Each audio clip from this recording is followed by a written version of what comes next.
भारत से अंग्रेजी शासन को बाहर निकालने का पहला व्यापक विद्रोह 1857 में हुआ था। इस दौरान उत्तर प्रदेश के नागरिकों ने इसमें महत्वपूर्ण भूमिका अदा की और अपने साम्राज्य को प्राप्त करने तथा भारत को ब्रिटिश शासन से मुक्त कराने का प्रत्येक संभव प्रयास किया। आज के इस वीडियो में हम 1857 की क्रांति में उत्तर प्रदेश के योगदान को समझेंगे तथा इससे संबंधित प्रमुख स्थलों की चर्चा करेंगे। नमस्कार, मैं कुणाल आप सभी का संस्कृति पीसीएस यूट्यूब चैनल पर स्वागत करता हूँ। चलिए सबसे पहले आगे बढ़ते हुए देखते हैं कि हम लोग की आज की क्लास किस प्रकार रहने वाली है। तो सबसे पहले मुख्य बात करेंगे कि 1857 का जो विद्रोह था इसकी शुरुआत किस प्रकार हुई और शुरुआत जब हुई तो फिर धीरे धीरे इसका विस्तार अन्य क्षेत्रों तक कैसे हुआ, यह सभी बात करेंगे। साथ साथ हम जानेंगे कि कौन कौन से कारण उत्तरदायी थे इस पूरे के पूरे विद्रोह के लिए। और ये बात आप लोग को हमेशा ध्यान रखनी है, जो मैं हर क्लास में बताता हूँ कि कोई भी काम एक रात में नहीं होता और हर घटना के लिए, हर काम के लिए कुछ ना कुछ कारण उत्तरदायी होते हैं और हमेशा उस काम के कुछ परिणाम होंगे। ये एक चेन चलती है, प्रॉपर हिस्ट्री ऐसे ही पढ़ा जाता है, जो आप लोग को पता होना जरूरी है। अंत में ये भी पढ़ेंगे कि विद्रोह के परिणाम क्या हुए और उसके क्या क्या प्रभाव भारत पे देखे गए थे। बात सभी को क्लियर है? तो एक प्रश्न इस खंड से पूछे जाने की पूरी संभावना है और इतना महत्वपूर्ण विषय है ना ये, कि मुझे पूरी उम्मीद लग रही है कि यहाँ से तो प्रश्न आएगा ही आएगा। तो इसी क्रम में देख लीजिए प्रश्न किस प्रकार का रहने वाला है कि 1857 की क्रांति के कारणों का वर्णन करते हुए उत्तर प्रदेश की भूमिका का उल्लेख कीजिए। दो सेंटर हैं इस पूरे क्वेश्चन में। पहली बात तो 1857 की क्रांति, जो कि जर्नल हम लोग को बहुत अच्छे से पता होगी कि कैसे कैसे हुई थी, लेकिन यहाँ पर कहा गया है कि क्रांति हुई पर कारण क्या थे। साथ साथ यहाँ पर यह भी कह रहे हैं कि उत्तर प्रदेश की भूमिका क्या थी, ये भी हमें बताइए। तो यह सभी बातें आपको कब पता होंगी, जब आप इस वीडियो को पूरा अंत तक देखेंगे और सभी बातों को बैठकर आराम से तसल्ली पूर्वक समझेंगे, जानेंगे। ठीक है, तो आगे बढ़ते हैं और इससे संबंधित बातों को समझना जानना शुरू कर देते हैं। तो हर क्लास की तरह थोड़ी सी बात मैं पिछली क्लास से खींचना चाहूंगा, क्योंकि अच्छा होता है ना कि चीज़ों को हम रिलेट कर ले हिस्ट्री में, तो हम लोग को लंबे समय तक याद रहती है और जल्दी नहीं भूलते। अब पिछले वीडियो में मैंने आप लोग को बताया कि किस प्रकार की ब्रिटिश नीतियां थी और ब्रिटिश नीतियों का प्रभाव किस प्रकार से भारत पे पड़ रहा था। उस दौरान मैंने आप लोग को एक खास बात यह भी बताई थी कि कैसे 1857 से पहले अलग अलग गवर्नर और गवर्नर जनरल आए और उनकी नीतियों ने भारत को प्रभावित किया। जैसे कि दो प्रमुख नीतियां हमने समझी। पहली जो हम लोग की नीति थी यह थी सहायक संधि, जो लॉर्ड वेलेस्ली की थी, और दूसरी जो हम लोग की नीति थी वह थी पूरी की पूरी साम्राज्यवादी नीतियां, जो डलहौजी की थी। बात क्लियर है आप लोग को? तो अब इन्हीं नीतियों के प्रभावों में भारतीय जो नागरिक थे वो शोषित हो रहे थे, उनका बहुत अधिक शोषण हो रहा था। तो उन्होंने अपना दुख जाहिर करना शुरू किया। अब कई बार क्या होता है कि लोगों को नॉलेज ठीक नहीं होती, तो वह यह सोचते हैं कि पहला काम जो हुआ था अंग्रेजी शासन के विरुद्ध वह 1857 में ही हुआ था। यानी कि हम कभी कुछ ना कुछ करते हैं ना, गुस्सा दिखाते हैं अपना कि हम आपसे नाराज हैं या गुस्सा है। छोटा बच्चा होगा तो क्या करेगा, वो मुंह फुला लेता है और बैठ जाता है उसके बाद कि मेरे को आपसे बात नहीं करनी है क्योंकि आप अच्छे नहीं हो। लेकिन अब विदेशी साम्राज्य है, भारत तक आ गया है और भारत के लोगों का ही शोषण कर रहा है, यानी कि देश हमारा, शोषण भी हमारा कर रहे हैं। लेकिन हम क्या प्रतीक्षा करेंगे पूरे 100 साल बीतने की? कब शुरुआत मानी जाती है? 1757 में जब बैटल ऑफ प्लासी हुआ था, तो यह मुख्य घटना मानी जाती है और कहते हैं कि आधिकारिक रूप से इन्होंने अपना शासन शुरू कर लिया था। हालांकि हमें यह भी पता लगता है कि 1764 में हुए बैटल ऑफ बक्सर में ही इनको दीवानी अधिकार प्राप्त हुए थे। ये बात भी हम जानते हैं। तो अगर किसी को अपना दुख जाहिर करना है तो क्या पूरे 100 साल तक इंतजार करेगा? अब इस 100 साल में सबको पता है कि बहुत सारी घटनाएं हुई, जैसे कि लॉर्ड कॉर्नवालिस रहे, ठीक है, साथ साथ में जॉन शोराय, इन लोगों ने अपनी रिवेन्यू पॉलिसीज अप्लाई की, क्योंकि इसका जो मुख्य उद्देश्य था ब्रिटिश शासन का वह धन अर्जित करना था। यानी कि कुछ भी करो, बस हम लोग के पास रिवेन्यू आना चाहिए, हम लोग का कोष मजबूत होना चाहिए, यही इसका कार्य था। अब बताते हैं कि जो शुरुआती नीतियां थी वह सिर्फ इस पे फोकस थी कि रिवेन्यू वगैरह के माध्यम से हमको पैसा वैसा मिल जाए, और साथ साथ में यह चाहते थे कि रिवेन्यू जो मिल रहा है ठीक है, साथ साथ में ट्रेड भी चलता रहे, क्योंकि शुरुआत में आप क्या ही थे, व्यापारिक कंपनी थे, तो आपको व्यापार ही करना था। तो ऐसा काम चलता रहे तो कोई परेशानी नहीं रहेगी। तो एक नीति जो इनकी अपनाई गई थी वह थी हस्तक्षेप की। नीतियां कब बदली? वेलेस्ली के बाद से, और इन्होंने सीधा हस्तक्षेप शुरू कर दिया अब भारतीय सम्राटों के, उनके साम्राज्य के अंदर। बात क्लियर है? और मुख्य काम जो भूमिका निभाई गई थी वह लॉर्ड डलहौजी के द्वारा ही निभाई गई थी, जैसे कि आप लोग को मैंने पिछले वीडियोस में बताया। अब क्या हुआ कि इनकी नीतियों से हर एक वर्ग प्रभावित, जैसे कि सबसे ज्यादा प्रभावित माने जाते हैं इस दौरान किसान। ठीक है। किसान क्यों प्रभावित थे? क्योंकि भाई इनसे अच्छा खासा रिवेन्यू वसूल किया जाता था, इनकी फसल का अधिक से अधिक भाग, और यदि कोई किसान अपनी फसल से इनको रिवेन्यू नहीं दे पाता था, तो उसकी भूमि को कब्जा लिया जाता था या फिर किसी और को दे दिया जाता था रिवेन्यू के लिए। पढ़ते हैं ना हम लोग, महलवाड़ी प्रथा हुई थी, रेतवाड़ी प्रथा हुई थी, अस्थायी बंदोबस्त था, सब चीज़ों में। तो कहीं न कहीं इनको यहाँ बहुत अधिक परेशानी हो रही थी। दूसरी बात ये थी कि शिक्षित भारतीय भी बहुत अधिक नाराज़ थे, पर बहुत सारे नाराज नहीं भी थे। ठीक है। क्यों? क्योंकि बहुत सारे लोग ये मानते थे कि भाई ब्रिटिश शासन ही है जो भारत का विकास कर सकता है। लेकिन जो शिक्षा प्राप्त भारतीय थे उनकी समस्या थी भेदभाव की। हुआ क्या करता था कि इनको उच्च पद नहीं दिए जाते थे और छोटे पदों पे रखा जाता था, और बड़े पद पे अंग्रेज रहते थे जो इनके लिए शोषणकारी नीतियों को अपनाते थे, उनका पूरी तरह से शोषण किया करते थे। यह काम इनका चलता था। वहीं दूसरी तरफ इसके अलावा हम लोग देखें तो व्यापारी लोग भी थे। व्यापारी लोगों पे कर बढ़ा दिए गए और अंग्रेजों को बोला कि आप मुख्य भूमिका निभाइए और आप सब कुछ संभालिए। यानी कि अगर हम देखें कि जो पूरा का पूरा झुकाव था, जो सारी की सारी नीतियाँ थी, तो वह सभी नीतियाँ किसके लिए हितकारी थी? तो उनसे मुख्य जो लाभ हुआ वह सिर्फ और सिर्फ अंग्रेजों को हुआ, भारतीयों को नुकसान हुआ। ठीक है। अब हमें यहाँ पर यह भी पता लगता है कि भारत में जो ट्राइबल कम्युनिटी थी वो भी बहुत ज़्यादा दुखी थी। ट्राइब्स क्यों दुखी थे? क्योंकि जो उनका संरक्षित क्षेत्र था, वह प्रकृति से जुड़ के रहते हैं, तो उनको उनके क्षेत्रों से बेदखल करना शुरू कर दिया। अंग्रेज वहाँ पे पहुँचने लगे और वहाँ जो संसाधन थे, प्राकृतिक संसाधन, उनका वह दोहन करने लगे और अपनी मर्ज़ी से प्रयोग करने लगे। तो जितने भी ट्राइब्स थे हम लोग के पास में, वह सभी ट्राइब्स भी बहुत ज़्यादा दुखी हुई इस दौरान। तो कहीं न कहीं पता लग रहा है कि इनकी नीतियाँ ऐसी थी जो समाज के हर एक वर्ग को प्रभावित कर रही थी, चाहे महिलाएँ हों, बच्चे हों, बूढ़े हों, किसान हो, व्यापारी हो, शिल्पकार हो, या फिर आप कुछ और ही क्यों ना हो, सब प्रभावित हो रहे हैं लगातार। अब सब जब प्रभावित होंगे तो कहीं न कहीं वो गुस्सा दिखाएँगे ना, तो बताते हैं कि 1757 से लेकर के 1857 की ये जो पूरी की पूरी अवधि थी, इस पूरी अवधि में यानी कि इस पूरे 100 साल के दौरान छोटे-छोटे विद्रोह हुए अलग-अलग क्षेत्रों में। अब यह जो छोटे-छोटे विद्रोह थे, अब ऑब्वियस सी बात है, आप छोटा विद्रोह कर रहे हैं। जिन लोगों के सामने भारतीय शासकों की सेना नहीं टिक पाई, उनके घोड़े नहीं टिक पाए, उनके योद्धा नहीं टिक पाए, तो क्या लगता है, लाठी उठाए हुए छोटे-छोटे किसान वहाँ टिक पाएँगे? या फिर आदिवासी लोग, जो आधुनिक हथियारों से परिचित ही नहीं है, वो टिक पाएँगे? क्या लगता है? नहीं टिक पाएँगे। वही इनके साथ हुआ। छोटे-छोटे विद्रोह इन्होंने किए अलग-अलग क्षेत्रों में, जिसके बाद अंग्रेज़ों ने सबको दबा दिया। अब पहला मौका हमें मिला 1857 में, जब सब एक साथ हुए, या हम यह कहें कि इस समय की परिस्थितियां ऐसी थी जिन्होंने सबको एक साथ कर दिया, और उन्हीं परिस्थितियों के कारण हमें देखने को मिलती है पूरी की पूरी 1857 की घटना। क्या परिस्थितियां थी वो जानना चाहेंगे? तो पहले कारण पढ़े हम लोग, या पहले पूरा जो विद्रोह हुआ था वह किस प्रकार हुआ था ये पढ़े हैं? तो पहले विद्रोह पढ़ लेते हैं कि कैसे-कैसे शुरू हुआ, क्या-क्या इसमें हुआ, और प्रमुख क्षेत्र कौन-कौन से थे। सब जगह पे चीज़ें तो सेम ही थी, बट लीडर अलग थे, और हर जगह पे विद्रोह को दबाने वाला व्यक्ति भी अलग था। तो हम लोग जनरली 1857 के विद्रोह को खास प्राथमिकता इसलिए भी देते हैं क्योंकि ये बड़े क्षेत्र को कवर करता है और काफ़ी लंबे समय तक चलता है। जबकि जनरली और जो विद्रोह हुए वो छोटे-छोटे हुए। छोटे-छोटे विद्रोह होने का मतलब है कि उनके हित एक साथ नहीं थे। किसी में हित किसानों के थे, किसी में हित ट्राइबल्स के थे, किसी में हित महिलाओं के ही थे। तो ऐसी स्थिति में जब आप किसी छोटे क्षेत्र को कवर करते हैं, आपके आयाम कम है, पक्ष कम है, और आप ज़्यादा लोगों को कवर नहीं कर ले रहे हैं और लंबे समय तक नहीं टिक पाए, तो उसका महत्व अपने आप गिर जाता है।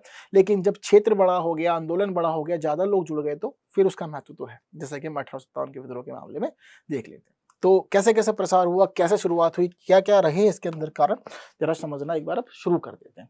तो कहानी जो थी विद्रोह के आरंभ की, कहते हैं कि 26 फरवरी को ही शुरू हो गई थी। 26 फरवरी 1857 को घटना बताते हैं, पहली हुई थी बहरामपुर में। तो कहते हैं कि बहरामपुर के सैनिकों ने कारतूसों के प्रयोग को मना कर दिया था। कारतूस कैसे? बताते हैं कि इस समय नई राइफल्स आई थी। कौन सी राइफल? एनफील्ड राइफल्स आई थी। कहते हैं कि एनफील्ड राइफल्स की खास बात क्या थी कि इसमें जो कारतूस थे, उन कारतूसों के अंदर ना एक रबड़ लगी हुई थी, और उस रबड़ को मुंह से खींचना पड़ता था, उसके बाद फिट करना पड़ता था, और उसके बाद वो चल पाती थी। बात क्लियर है आप लोग को? अब ऐसी स्थिति में क्या हुआ, किसी ने अफवाह उड़ा दी।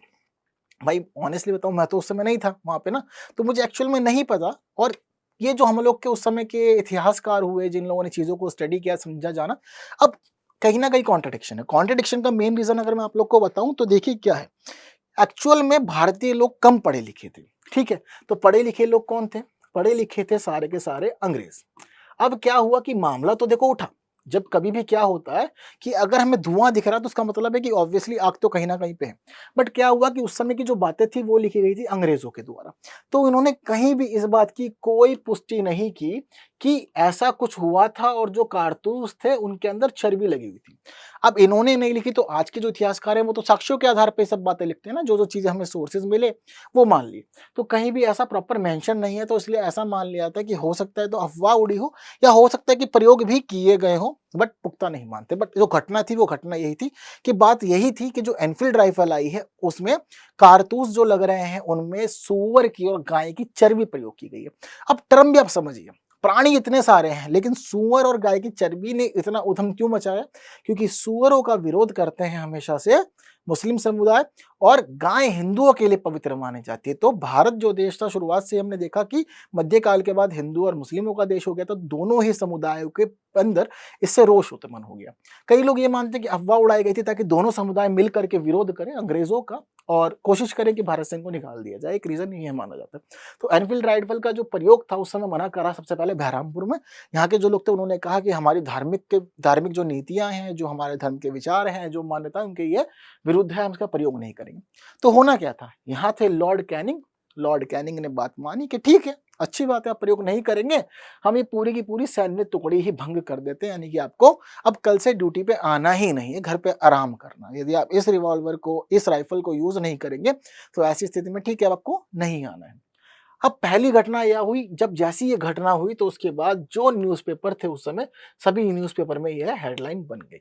अब जब हेडलाइन बनी तो दूर-दूर के लोगों ने पढ़ा, बाकी और सिपाही थे उन लोगों ने पढ़ा। अब उन्होंने जब पढ़ा जाना समझा तो उनको पता लग गया कि हमारे साथ के जो भारतीय सिपाही भाई हैं, उनके साथ में तो ये गलत हुआ है। तो फिर अब बाकी जगह प्रयास करेंगे कि हम भी यह काम करें। जैसे कि 26 फरवरी के बाद 29 मार्च 1857 को पता लगता है कि बैरकपुर छावनी जो थी, वहां पे एक खास व्यक्ति था, नाम हम सभी जानते हैं, मंगल पांडे। यह है मंगल पांडे। मंगल पांडे हैं, आप इन लोगों को आमिर खान ना समझें, ठीक है, ये वाली गलती नहीं करनी है। तो मंगल पांडे ने क्या किया उस समय, इन्होंने मना कर दिया कि भाई हम इसका प्रयोग नहीं करेंगे। सेम कंडीशन थी, इन्होंने मना किया था कि राइफल हम लोग नहीं चलाएंगे क्योंकि धार्मिक मान्यताओं के विरुद्ध है। हम ठीक है, जहां जिस राइफल को यूज कर रहे हैं, जो भी हमारे पास है ऑलरेडी गैजेट्स, हम उनको ही यूज करेंगे। अब ऐसी स्थिति में क्या था कि जब मंगल पांडे ने मना किया तो वहां के जो अंग्रेज अधिकारी थे वह इनके विरुद्ध हो गए, जिसके बाद इनके बीच झड़प हुई। अब पांडे जी थे, पांडे जी, तो इन्होंने क्या किया कि अंग्रेजी अधिकारियों को इस समय दबोच लिया और कई अंग्रेजी अधिकारियों की हत्या कर दी। अब इनकी हत्या की जो खबर थी है दूर दूर तक पहुंची, और दूर दूर तक खबर ऐसी पहुंची कि बाकी लोग भी साथ आने लगे, और पता लगता है कि भाई मंगल पांडे को तो पहले इन्होंने फांसी ही दे दी। क्यों? क्योंकि ब्रिटिश सरकार को शुरू से यह पता था कि कोई इंसान अगर विरोध कर रहा है और उसकी आवाज नहीं दबाई गई तो चार आवाजें और उठेंगी, इसलिए पहली आवाज को दबा दिया जाए ताकि लोग यह समझे कि हमारे साथ भी ऐसा हो। डर पैदा कर रहे थे लोगों के मन में, तो मंगल पांडे जी को फांसी दे दी, लेकिन आग नहीं थमी, और उसके बताते हैं कि टुकड़ी भी भंग कर दी इन्होंने, जो पूरी की पूरी ये इन लोगों ने पूरा सेना खड़ा की थी यहाँ बैरकपुर छावनी में, सबको खत्म कर दिया, कह दिया आपको भी कल से नहीं आना है। बात क्लियर है। तो आगे हमें क्या पता लगता है कि आग नहीं रुकेगी, और क्या होगा कि 24 अप्रैल 1857 को मेरठ में यह बात पहुंचेगी, और वहां पे 85 सैनिक थे, मना कर देंगे कि हम कारतूस नहीं करेंगे प्रयोग, और कहते हैं कि 9 मई को पूरी सैनिक टुकड़ी को यहाँ से बर्खास्त कर दिया, और कहते हैं कि 10 साल के लिए जेल में भी डाल दिया। क्योंकि अब क्या हो गया था, यह एक तरह से ट्रेंड बन गया था, यानी कि हर सैनिक मना कर रहा था, हर सेना टुकड़ी कह रही थी कि भाई इस कारतूस का उपयोग नहीं करेंगे। तो पहले उन्होंने देखा कि भंग करने से काम नहीं चल रहा है, लोगों की नौकरी जा रही है, इनको प्रभाव नहीं हो रहा कुछ भी। तो ऐसी स्थिति में क्या किया कि अब सजा देनी भी शुरू कर दी। बात क्लियर है। बट आगे का जो टर्म है, जो सिचुएशन है, अब वो चेंज्ड है। यहाँ से अब सिचुएशन बदल जाएगी। सिचुएशन कैसे बदलेगी? अब तक सिर्फ सैनिक मना कर रहे थे, अब 10 मई की घटना आ गई, बहुत खास डेट है अपने आप में ही। 10 मई को पहली बार पता लगता है कि अब विद्रोह भड़क उठा। कैसे? कह रहे हैं कि जो मेरठ में जो सेना थी, कहते हैं कि उन्होंने शुरुआत की विद्रोह की। यहाँ पे ये उठेंगे, अंग्रेजी अधिकारियों को बताते हैं कि यह वहां पे मार देते हैं, और वहां से यह सभी आजाद होकर निकलते हैं। पर निकलेंगे कहाँ? वहां से कूच करेंगे सीधा दिल्ली के लिए। कहते हैं कि दिल्ली आएंगे, और दिल्ली आकर के क्या करेंगे, सीधा पहुंचते हैं ये लाल किला, और लाल किले में जाकर के यह मिलते हैं पहले बहादुर शाह जफर द्वितीय से, जो उस समय आखिरी मुगल शासक बचे थे।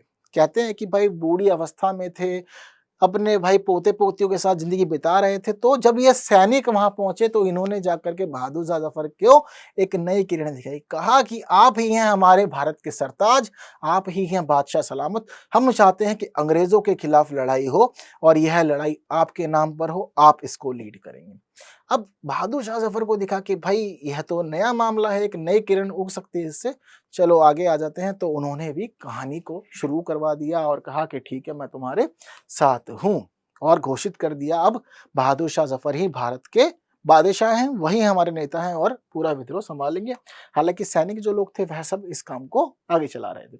इससे पता लगता है कि अलग अलग क्षेत्रों तक विद्रोह पहुंचा। कानपुर में नाना साहब ने संभाला, झांसी में लक्ष्मीबाई ने, लखनऊ में बेगम हजरत महल ने, जगदीशपुर में कुंवर सिंह ने। यह ऐसी लाइन है जिस लाइन से अब की यानी कि जो हमारा पीसीएस जो पूछा गया था प्री में, वहां एक क्वेश्चन आ गया था और 2023 के प्री में साफ साफ पूछा था कि किस क्षेत्र में किस व्यक्ति ने विद्रोह को लीड किया था। यह प्रश्न सीधा सीधा आया था। तो ऐसी स्थिति में आप लोग को पता होना चाहिए कि कौन सा क्षेत्र किस व्यक्ति से संबंधित है। अगर यहाँ पे कम इंफॉर्मेशन आपको लग रही है कि बहुत कम बता रहे हैं सर, तो ठीक है, आप एक काम कीजिए, ये वाली स्लाइड आगे आप देख लीजिए, आपको काफी सारी चीजें देखने को मिल जाएगी। ठीक है, तो कहाँ कहाँ पे किस किस ने विद्रोह को लीड किया वह व्यक्ति, और कहाँ कहाँ किसने विद्रोह को दबाया, क्योंकि हम ये बात जानते हैं कि 1857 का विद्रोह सफल तो नहीं था पूरी तरह से। ऐसी स्थिति में हर जगह पे विद्रोह दबाया गया, लेकिन एक आदमी ने यह काम नहीं किया। अलग अलग जगह अलग अलग अंग्रेज अधिकारी था और अलग अलग भारतीय नेता था। तो आप लोग को पता होना चाहिए। जैसे कि अगर मैं बात करूं शुरुआत लखनऊ की, तो लखनऊ में दो लोग महत्वपूर्ण थे, बेगम हजरत महल प्रमुख थी यहाँ पर। ठीक है, इनका साथ दे रहे थे विजिस कादिर। लेकिन विद्रोह अधिक दिन नहीं चला और दबा दिया गया कॉलिन कैंपबेल के द्वारा। तो नाम पता होना चाहिए, चाहो तो पीडीएफ ले लेना, टेलीग्राम ग्रुप पे आकर के आप लोग को वहां से मिल जाएगा टेलीग्राम से, और उसके माध्यम से आप लोग पढ़ लीजिएगा। कानपुर में भी ऐसा हुआ, नाना साहब ने संभाला पूरा मामला तात्या तोपे के साथ में। इनकी ना पेंशन बंद कर दी थी अंग्रेजों ने नाना साहब की, जैसा कि आप लोग को मैंने पिछली वीडियो में बताया। तो ये चाहते थे कि भाई मैं वापस से मराठा साम्राज्य को स्थापित करूं, पेशवा बनूं और पूरा साम्राज्य चले। पेंशन तो नहीं दे रहे हैं, क्या पता सफल हो जाए मामला तो कहानी आगे बढ़ेगी। लेकिन बताते हैं कि यहाँ पर आ गए जनरल हैवलॉक और पूरा विद्रोह दबा दिए। फिर झांसी की बात हम करते तो रानी लक्ष्मीबाई विद्रोह में बताते हैं कि इनकी मृत्यु हो गई थी उस समय, और जनरल हीरोज यहाँ पर लीड कर रहे थे अंग्रेजी सेना को। प्रयागराज में भी विद्रोह पहुंचा और मौलवी लियाकत अली यहाँ लीड कर रहे थे, लेकिन सामने आ गए कर्नल नील। इनको अगर इंग्लिश में पढ़ते तो इनका नाम आता है कर्नल नाइल। ठीक है, इसके अलावा फैजाबाद भी गया विद्रोह, मौलवी अहमदुल्ला थे यहाँ पर कर्नल नील के सामने। तो कर्नल नील सक्सेसफुल रहे और इन लोगों ने हर जगह विद्रोह दबाया। सिर्फ इतना ही नहीं, यहाँ भी कहानी है। कहते हैं कि बरेली में जब विद्रोह गया तो खान बहादुर खान लीड किए, लेकिन दबा दिया गया इनको कॉलिन कैंपबेल के द्वारा। मथुरा में देवी सिंह ने संभाला था, लेकिन कर्नल नाइल यहाँ भी थे। कालपी में तात्या तोपे ने लीड किया, लेकिन कर्नल नाइल यहाँ भी पहुंचे। फतेहाबाद में अजीमुल्ला तो जनरल रेनर्ड यहाँ पे लीड किए। जगदीशपुर जब विद्रोह पहुंचा तो बाबू वीर कुंवर सिंह ने लीड किया, लेकिन विलियम टेलर ने यहाँ पर कहानी संभाल ली थी। ठीक है, इसके अलावा गोरखपुर का हमें पता लगता है कि गजाधर सिंह लीड किया, लेकिन विसेंटर आर्थर जो थे यहाँ पर इस पूरे के पूरे मामले को दबा दिए। तो हर जगह पे अलग अलग व्यक्ति ने मोर्चा संभाला। हालांकि भारतीयों के लिए खास भूमिका थी, भारतीय यहाँ पर लीड कर रहे थे अच्छा खासा, बट अंग्रेज इस प्रकार आए, भारी सैनिक लाए और पूरे विद्रोह के दबा के यहाँ से चले गए। तो ऐसा नहीं है कि आने वाले समय में प्रश्न नहीं बन सकता यदि पूछ लिया गया है तो। जिस प्रकार से प्रश्न इस बार बना था आने वाले समय में बन सकता है, क्या पता क्षेत्र बदल जाए। और अब की बार तो यह पूछा था कि किस भारतीय व्यक्ति ने लीड किया था, आगे यह पूछ सकता है कि कहाँ पे किसने दमन किया था। ऐसे क्वेश्चन पहले भी बने हैं, तो कोई नई बात नहीं है आयोग के लिए। बात क्लियर है सभी को। तो यह पूरी की पूरी स्थिति है 1857 के समय कैसे कैसे काम हुआ। हमें पता है कि भाई जो विद्रोह उठा था मेरठ से उठा, मेरठ से दिल्ली पास थी तो दिल्ली आ गए। उसके बाद हमें पता लगता है कि भाई अलग अलग क्षेत्रों तक यह विद्रोह पहुंच जाता है, काफी बड़ा क्षेत्र कवर करता है। हालांकि एक बात यहाँ पे नोट डाउन कर लीजिए, ध्यान रखिएगा कि यह जो विद्रोह था, यह विद्रोह मुख्य रूप से उत्तर भारत का विद्रोह था। दक्षिण भारत अपने अलग ही मूड में है इस समय, और विद्रोह में उसकी कोई भूमिका नहीं रहने वाली है। यह काम समझ लीजिएगा, क्योंकि पूरा भारत एक कब होगा, जब हम देखेंगे कि महात्मा गांधी आ जाएंगे, उत्तर से दक्षिण तक की यात्रा हर जगह करेंगे, सब जगह जाते हैं और लोगों को इकट्ठा करते हैं। हर जगह एक अलग नेता उठता है उस समय जो अंग्रेजी शासन के विरुद्ध आवाज उठाता है। बात क्लियर है सभी लोग को। ठीक है, कुछ और बातें समझते हैं इससे संबंध में। तो हमें पता लग रहा है कि उत्तर एवं मध्य भारत में ही महत्वपूर्ण काम हुआ था, सिपाही विद्रोह हुआ था, लेकिन नागरिकों ने यहाँ पर भी साथ दिया था। हर कम्युनिटी साथ आएगी, चाहे किसान हो, दस्तकार हो, दुकानदार हो, मजदूर हो, छोटे जमींदार हो, ग्रामीण जनता हो या साधारण निम्न वर्गीय जनता, सब साथ आएंगे, विद्रोह करेंगे और कहते हैं कि सब आकर के व्यापक भागीदारी निभाएंगे यहाँ पर।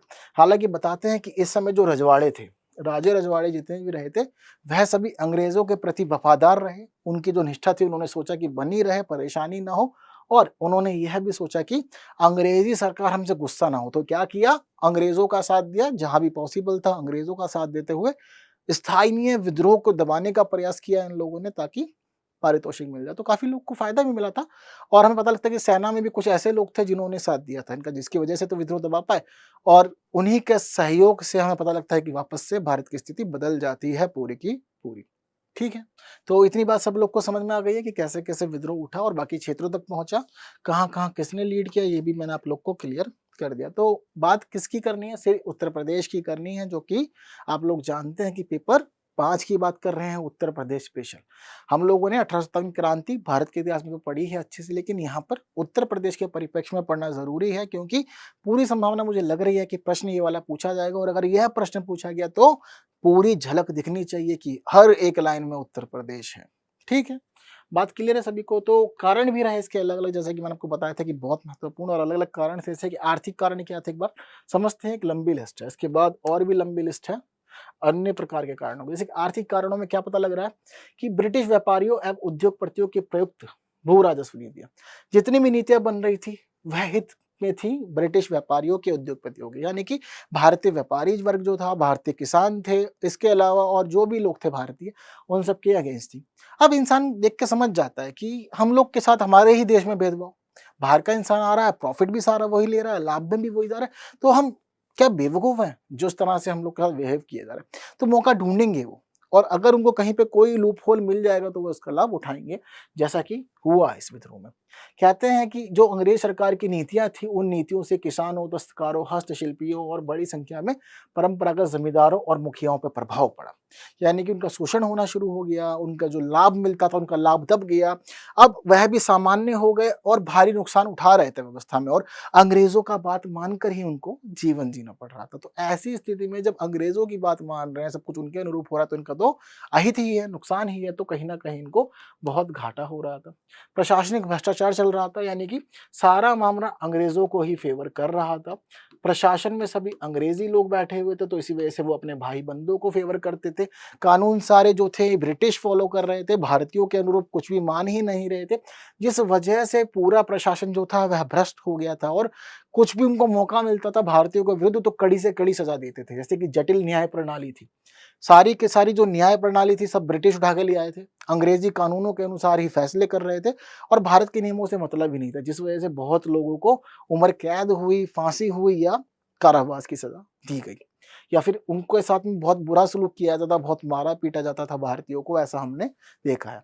कह रहे हैं कि मुफ्त काश्तकारी अधिकारों का हनन, पहले जो काश्तकारी के अधिकार मुफ्त थे अंग्रेजों ने खत्म कर दिया, टैक्सेशन लगा दिया, बड़ा रिवेन्यू वसूल करते थे, तो जो बचत हुआ करती थी काश्तकारों की वह अब सब खत्म हो गई। इतना मिल पाता था कि बड़ी मुश्किल से घर चल पाए, तो समस्या वाली बात थी। इसके अलावा कह रहे हैं कि भारतीय नागरिकों को उच्च वेतन वाले प्रशासनिक पदों से वंचित रखा गया। इनका फॉर्मूला था कि जो हमारे ऊंचे पद हैं सब उस पे अंग्रेज रहेंगे, जो नीचे के छोटे छोटे पद हैं, यानी कि लीड कौन करेगा, अंग्रेज आदमी करेगा, छोटे छोटे पे जहाँ सपोर्ट की जरूरत है वहाँ ठीक है हम लोग भारतीयों को उतार दे देते हैं, हमारे कोई परेशानी नहीं है, क्योंकि भारतीयों के बिना नहीं था पॉसिबल व्यवस्था चलाना। ये बात ये यहाँ भी समझ रहे हैं, और यह बात इन लोगों ने 1857 के विद्रोह के बाद भी समझी कि भाई हमें भारतीयों को जगह देनी पड़ेगी, उनके बिना प्रशासन नहीं चला पाएंगे।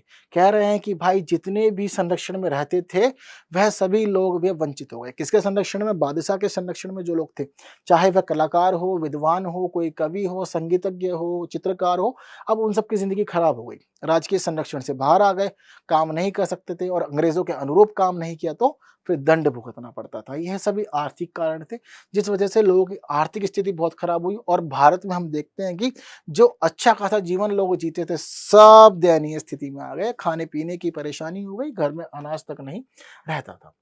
राजनीतिक कारण भी थे जिन्होंने भूमिका निभाई, जैसे कि भारतीय शासन की विदेशी प्रकृति। शासन भारत में था पर प्रकृति विदेशी थी और अंग्रेजों को ही लाभ दे रही थी। प्रजाति श्रेष्ठता, अंग्रेज मानते थे कि हम खास हैं, हम गोरे हैं, हम एलिट क्लब हैं, हम बढ़िया आदमी हैं। लिख दिया करते थे कहीं भी जहां उनका मन करता था कि dogs and Indians are not allowed. अब जब प्रजातीय श्रेष्ठता है आपकी, तो ऐसी स्थिति में आप बहुत ज्यादा भेदभाव कर रहे थे। अंग्रेजों के सामने भारतीयों को बहुत झुककर रहना पड़ता था, तो कहीं ना कहीं भावना मन में आती है और मौका मिलता तो फायदा उठाते हैं लोग। भारतीय समाज से भेदभाव, बहुत ज्यादा भेदभाव करते थे भारतीय समाज से। और इतना ही नहीं, भारतीय समाज में भी इन्होंने फूट डाली, जैसे कि हमें पता है ना कि डिवाइड एंड रूल की इनकी जो पॉलिसी थी, तो यहाँ भी इन्होंने पूरा कोशिश किया कि भारत को बांट दिया जाए अलग अलग धर्मों में। साम्राज्यवादी नीतियां अपनाई, जैसे कि आपको बताया मैंने, सहायक संधि अपनाई थी इन लोगों ने, लॉर्ड डलहौजी की नीति थी, डॉक्ट्रिन ऑफ लैप्स थी।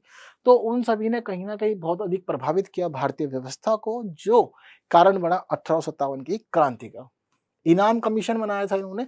इनाम कमीशन ने भारत की व्यवस्था को पूरी तरह से उलट दिया और भारतीय लोगों के साथ जो भी अच्छा हुआ करता था सबको रोक दिया, प्रतिबंधित कर दी चीजें, जिसकी वजह से क्या हुआ, इनके मन में रोष उत्पन्न हो गया। कह रहे हैं कि भाई इन्होंने सिस्टम पलटा। जब मुगल बादशाह रहा करते तो फारसी में सारा काम होता था, फारसी भाषा भारत में रच बस गई थी, लेकिन इन्होंने रिप्लेस कर दिया इसको इंग्लिश से और कहा कि अब जो भी काम होगा वो इंग्लिश में काम होगा। अब इस समय एक जो मैंडेटरी कंडीशन हो गई थी वह यह हो गई थी कि भाई अब आपको इंग्लिश आनी चाहिए। अब जितने भी फारसी जानकार थे उन सब ने क्या किया कि भाई वो सब इसके विरोधी हो गए, क्योंकि भाई वो सब लोग हो गए थे यहाँ पर अब जॉबलेस। वो जिंदगी में कुछ भी नहीं कर पा रहे थे, उनका काम आगे नहीं बढ़ रहा था, उनकी भाषा दब गई थी और दिख गया था कि भाई कहीं ना कहीं ये चाहते हैं कि अंग्रेजी की सर्वोच्चता स्थापित हो जाए बाकी अन्य सभी भाषाओं पे, इसीलिए तो काम किया गया है।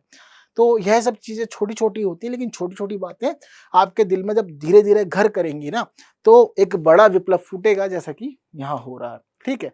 और मुस्लिम शासकों से दुर्व्यवहार हो रहा था, उनको उनकी गद्दी से हटा दिया जा रहा था, उनको साम्राज्य छीन लिया जा रहा था, उनको पेंशनर बना दे रहे थे या दूर भगा दे रहे थे, ये सब काम हो रहे थे, उनकी हत्या कर दे रहे थे। तो लोगों के मन में आस्था थी उनके प्रति। आस्था क्यों थी भाई, अब आपके सामने कोई 1526 से एक वंश शासन कर रहा है और समय आ गया है भाई 1857 तक का। तो ऐसी स्थिति में कहीं ना कहीं भाई जब ये सब मामला होगा तो लोग आस्था रखेंगे, जुड़ जाएंगे। काफी लंबा पीरियड है, देखिए ना आप, 300 सालों से ज्यादा का समय बिता दिया है आपने। तो भावनाएं जुड़ जाती हैं, लोगों की आस्था बन जाती है। दिखता है कि चलो बुरा था पर अच्छे काम करता था, अंग्रेजों की तरह व्यवहार नहीं करते थे वो लोग, तो अगेंस्ट तो हो जाएंगे लोग आपके। ऐसी स्थिति में सामाजिक धार्मिक कारण भी बहुत सारे थे। जैसे जैसे कि पता लगता है कि भाई जब अंग्रेज भारत में आए तो भारत एक परंपराओं वाला देश है, हमारे रीति रिवाज अलग हैं, लेकिन अंग्रेज अलग रहा करते थे। पता लगता है कि वहां पे अगर अंग्रेज कोई पिता है तो बाप बेटे की शादी एक दिन क्लैश कर जाती है, इनके ऐसे रीति रिवाज होते हैं, जबकि हमारे यहाँ के चलन बहुत अलग अलग हैं। तो कहते हैं कि अंग्रेज जब भारत में आए तो उन्होंने भारतीयों के रीति रिवाजों का मजाक उड़ाया, हिंदू धर्म के जो रीति रिवाज थे उनका भी मजाक उड़ाया और आलोचना की, खुली आलोचना। अब हमारे रीति रिवाज, हमारी मर्जी, हम जैसे मर्जी कर रहे हैं, तुम आलोचना कर रहे हो ऊपर से फिर उसका मजाक बना रहे हो, तो बहुत ज्यादा गलत है। ये बात इन सभी को बुरी लगी बहुत ज्यादा। तो अब ऐसी स्थिति में भाई भारत में एक नियम है, खुद पे बर्दाश्त कर लेंगे पर धर्म पे बर्दाश्त नहीं करेंगे, जैसा कि यहाँ पे देखने को मिला। धार्मिक निर्योग्यता अधिनियम इन लोगों ने पारित कर दिया, जिसके तहत कई सारी चीजों को रेगुलेट कर दिया और धर्म के आधार पर भेदभाव बहुत हो रहा था और हिंदुओं को दबा दिया जा रहा था। यहाँ पर कह रहे हैं कि सरकारी खर्च पे सेना में ईसाई उपदेशक और पादरी रखे जा रहे थे। अब ऐसी स्थिति में इनकी क्या जरूरत थी हमें, जब सेना जो है भाई, सेना में सभी भारतीय हैं और सेना में जब भारतीय हैं तो भारतीय लोग किस धर्म के हैं, या तो वे होंगे हिंदू, ठीक है ना, या फिर वो होंगे मुस्लिम, ठीक है, या फिर सिख जैन बौद्ध हो सकते हैं। अब ऐसी स्थिति में इनके सामने कौन आ गया भाई, क्रिश्चियन व्यक्ति आ गया, तो वह अपने धर्म की बात करेगा तो लोगों को अच्छा नहीं लग रहा है। हमें चाहिए कि पंडित हो, ब्राह्मण हो या फिर कोई मौलवी साहब हो, इनसे काम नहीं चलेगा। समुद्र पार कार्य करवा रहे हैं, कह रहे हैं कि समुद्र के पार जाना है। अब 7 समुद्र पार कोई जाए, गाने सुनने में अच्छा लगता है, लेकिन इन लोग को पसंद नहीं आ रहा था। क्यों पसंद नहीं आ रहा था, उस समय एक मान्यता थी और मान्यता क्या कह रही थी कि अगर कोई इंसान अपना देश छोड़ के समुद्र पार करता है तो उसका धर्म भ्रष्ट हो जाता है, ऐसा माना जाता था। तो वही बात सब लोग जान रहे थे, समझ रहे थे। अब ऐसी स्थिति में इन लोगों ने भर भर के, नाव भर भर के लोगों को ट्रांसपोर्ट किया दूसरे आइलैंड्स पे, दूसरे महाद्वीपों पे। तो इस वजह से क्या हुआ कि लोगों का एक तो परिवार विच्छेद हो गया, दूसरी बात जो दूसरी जगह पे लोग गए थे इनका शोषण हुआ, खाने-पीने को ठीक से इनको नहीं मिल पा रहा था, जिस वजह से भारत में एक बड़ा कारण बना था यह रोज़गार। इसके अलावा पता लगता है कि भाई मंदिर, मस्जिद और जो पुरोहित थे, जो इमाम थे, यानी कि जो धार्मिक लैंड हुआ करता था भारत में, पूरे धार्मिक लैंड के ऊपर इन्होंने टैक्स लगा दिया। कहा कि आप भी पैसे दो, जबकि बादशाह जो भी हुए, जो भी सुल्तान रहे, राजा रहे, उन्होंने कभी टैक्स नहीं लिया, लेकिन उन्होंने कहा कि आपको भी देना पड़ेगा। जिस वजह से अब धर्म पे बात आ गई, तो यह भी विरोध का कारण था। सती प्रथा का उन्मूलन कर दिया इन्होंने और कहा कि शिशु वध नहीं होगा। हालांकि काम अच्छा था, लेकिन इन्होंने यहाँ से इसको रिलेट कर दिया। कह रहे हैं कि हमारे धर्म के काम की आलोचना कर रहे हैं, हमारे रीति रिवाजों का विरोध कर रहे हैं, बिल्कुल ठीक बात नहीं है। तो लोगों के मन में इसके प्रति भी फिर विरोध जागा। भाई रेल में इन्होंने भेदभाव किया, क्लास बना दी ट्रेन में, और क्लास ऐसी बनाई कि फर्स्ट क्लास में अच्छी क्लास जो बिजनेस क्लास रहेगी सिर्फ अंग्रेज, और भारतीयों के लिए व्यवस्था बिल्कुल बेकार। और अगर कोई भारतीय व्यक्ति चाहे वह पैसे से अच्छा हो, प्रतिष्ठित व्यक्ति हो, धनाढ्य हो, लेकिन अगर वो उस क्लास में बैठेगा तो फेंक दिया जाएगा। महात्मा गांधी वाला इंसिडेंट याद है ना, कि उनको ट्रेन से उतार दिया गया था, बाहर फेंक दिया गया था रेलवे स्टेशन पे। तो किस रेलवे स्टेशन पे उनको फेंका गया था, उतारा गया था, ये बात आप लोग मुझे कमेंट में बताएंगे, देखते हैं कितने लोगों को ये बात पता है। ठीक है, तो ये बात आप लोग जान गए। तो ऐसी स्थिति में सेना में भी इन्होंने भेदभाव किया। वही स्थिति थी कि भारतीयों को निम्न पद और अंग्रेजों को उच्च पद। सब कुछ देखते हैं, समझ में आते हैं। तो इसी बीच तत्कालिक कारण कुछ ऐसे आ गए कि पूरी की पूरी आग अब यही भड़काएंगे। एनफील्ड राइफल और इसके अंदर गाय और सूअर की चर्बी वाले कारतूस। हालांकि यह भी सुनने में आया था उस समय कि गाय और सूअर की चर्बी को आटे में मिलवा के लाया जा रहा था, जिससे कि धर्म भ्रष्ट हो। अब ऐसी स्थिति में भाई कोई स्वीकार नहीं करेगा, और यह कारण जो थे ना, ये लंबी जो चेन थी कारणों की, उसमें सबसे मुख्य हो गई, क्योंकि सारी आग इन्होंने ही भड़का दी। और आग ऐसी भड़काई कि बस उसके बाद 1857 का पूरा विद्रोह हमें देखने को मिला। बात सभी को इतनी क्लियर हो गई है, जान गए, समझ गए। तो एक रात का काम नहीं था, धीरे धीरे सब चीजें हुई, अलग अलग जगह अलग अलग काम हुए, लोगों ने जाना समझा, धीरे धीरे उनके मन में विरोध बनता रहा, वो चीजें इकट्ठी होती गई, और फिर अचानक से बूम, यह सब कुछ हुआ था। बात सभी को क्लियर है। हालांकि कई बार जो प्रश्न है वह प्रश्न इसके स्वरूप से भी बन जाता है, और साथ साथ बनता है परिणामों से या प्रभावों से। तो दोनों चीज आपको पता होनी चाहिए। जैसे कि पहली बात अगर हम करें स्वरूप की, तो अगर पूछते हैं कि स्वरूप कैसा था, तो स्वरूप में देखो भाई स्थितियां अलग अलग थी। कई लोग मानते हैं कि यह किसानों का ही विद्रोह था, क्योंकि उन्होंने अपने हितों की बातचीत की, उन्होंने अपने पक्षों को आगे रखा। तो लोग कहते हैं कि किसान विद्रोह था, किसान आगे रहे। कुछ लोग का मानना होता है कि भाई ये गोरों और कालों के विरुद्ध था, यानी कि गोरों और कालों का एक तरह से यह युद्ध थी, झड़प थी, या विद्रोह था, कुछ भी कह सकते हो। और यह बोलते हैं कि काले लोग चाहते थे गोरों के ऊपर अपनी आधिपत्य स्थापित करना या उनको भारत से भगाना।